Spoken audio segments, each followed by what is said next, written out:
Hello, I'm going to talk today about antibiotic resistance and what you can do about it. Here is a diagram of how bacteria multiply. You get that, and in ideal conditions after about 20 minutes you get 2, and after about 40 minutes you get 4, after 60 minutes, an hour you get 8, and so on. So they multiply very quickly. Now, I'm not going to say that bacteria are the sole cause of the problem. Eventually you get that many. Now, the way antibiotic resistance happens is as follows. A random mutation occurs. It's an example of evolution. A random mutation occurs in one of them. There is a purple one in there somewhere. There it is. Just there.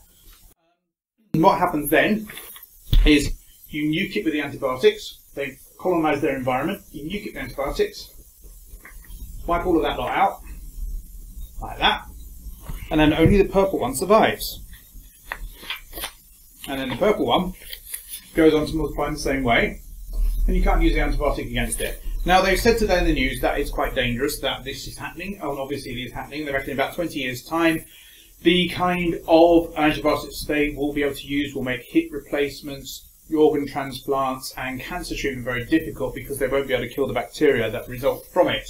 Now, there are various things you can do about that. Now, the reason that happens, of course, is that the antibiotic is a single substance which attacks a single weakness in the bacterium.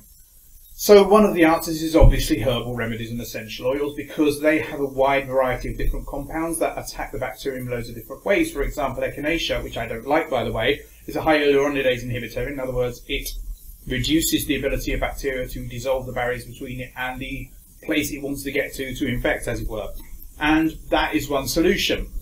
And the reason that evolution cannot make the bacterium resistant against that is that it would have to produce multiple mutations at the same time to cause that to happen. There's been an arms race going on between bacteria and other organisms for hundreds of millions of years.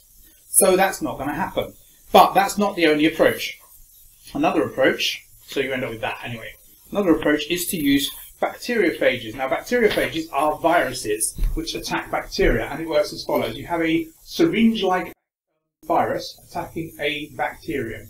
It has DNA in there, and it injects the DNA into the bacterium, then uses the bacterium to produce copies of itself, which then kills the bacterium and releases more copies of itself. This was something that was developed in the Soviet Union after the First World War, and actually worked really well because resistance can't develop in that way. It's a sort of parasite host or predator-prey relationship, and that can't happen in that situation.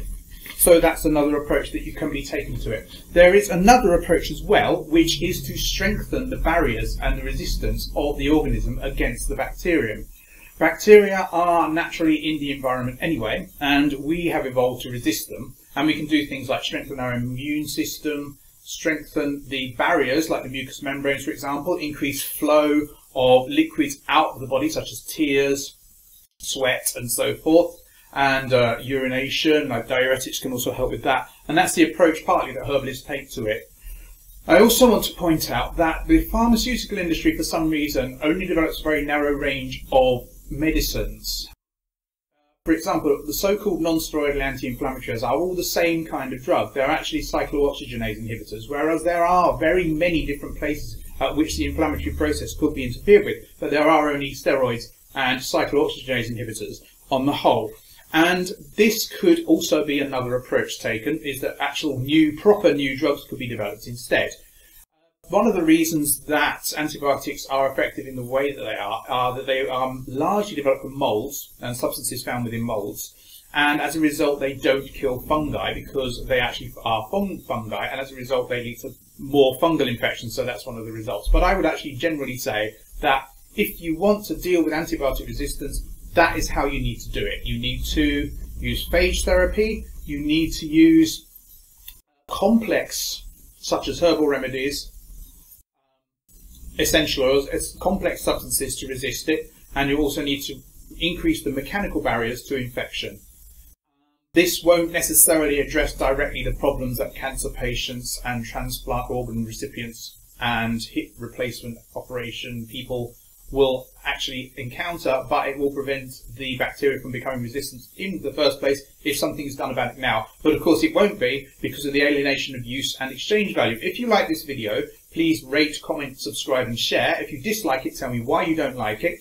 And it would be really nice if you could subscribe, and I'll see you later today actually, because this is the first of 2 videos today. Bye!